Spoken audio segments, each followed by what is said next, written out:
Experiencing a frozen screen, no sound, or unresponsive controls on your Volkswagen Tiguan's infotainment system, MIB2 or MIB3? These issues often stem from software glitches. First, identify your MIB version, MI2 typically in older models, MI3 in newer ones. Then, try a soft reset. Hold the power button for 10 to 15 seconds.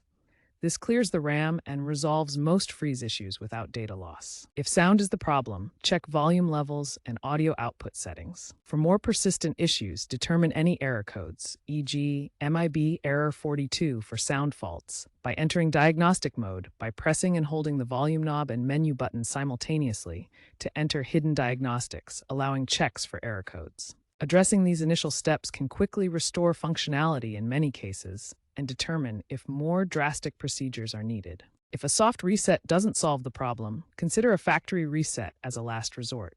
Access this via Settings, System, Factory Reset in the Infotainment menu. Be aware this erases all personal data, requiring you to repair devices. To prevent future issues, keep your MIB system updated via Volkswagen's app or dealership visits. Avoid overloading the system with too many connected devices or running unnecessary apps.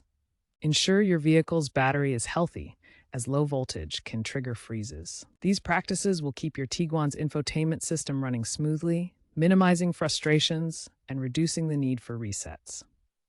Contact your dealership for more complex issues.